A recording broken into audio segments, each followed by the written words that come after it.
This is Elsie. Welcome back.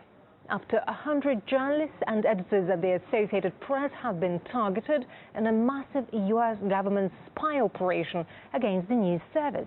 AP is calling this surveillance web span by the Justice Department itself unprecedented in size and scope and a gross violation of privacy. RT's Ganesh Chakan has been tracking the investigation.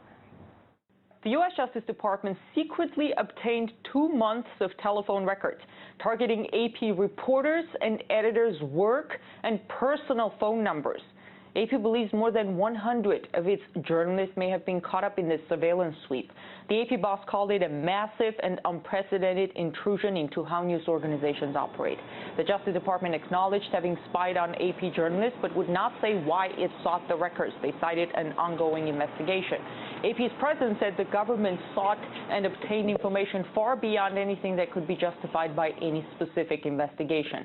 Now, the guess is that the investigation had to do with AP's reporting on a CIA operation in Yemen last year and the government's possible hunt for leaks.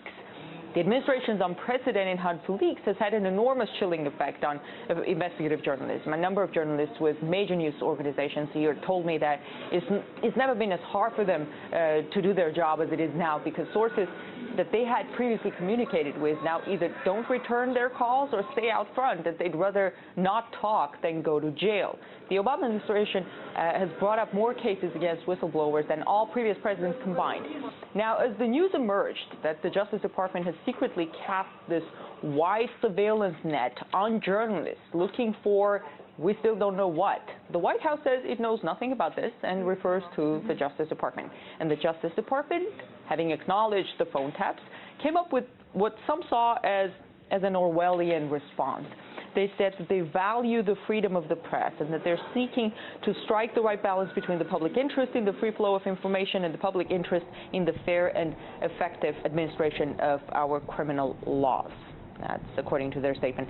Well, it's not clear what crime dozens of AP journalists or their sources have committed to be caught up in this kind of a surveillance sweep, but this is sending a chilling effect far beyond the Associated Press to all journalists, that their records can be intercepted and sifted through like this.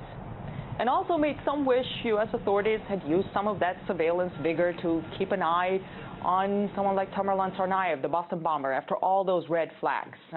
Well, or could it be that journalists are seen as more dangerous to national security these days? The revelations of the Justice Department's underhand tactics against journalists come just days after another scandal over what's been branded tax favoritism. The American government was caught obstructing tax applications submitted by political groups critical of President Obama. And analysts say both of these cases point to a worrying new trend. Since 9/11, particularly, we've seen the rapid expansion of a police state in this country. It is the infrastructure of a police state is already in place.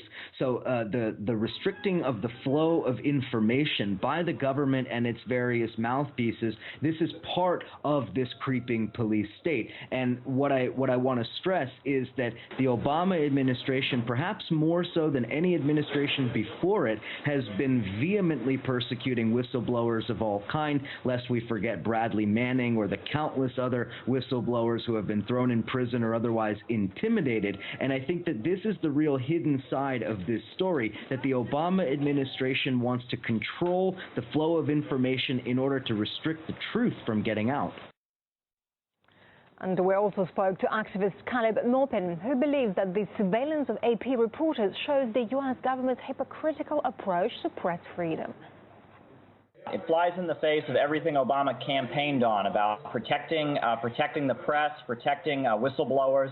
This is very hypocritical. All around the world, all of a sudden the U.S. starts talking about freedom of the press whenever they're trying to bring down and destabilize a government. In Venezuela, they don't like Hugo Chavez because he's defending the people, so all of a sudden they're talking about freedom of the press in Venezuela. But yet in Bahrain, there's a government that is loyal to the U.S. government, that takes orders from Wall Street, and all of a sudden they look the other way while there's brutal suppression.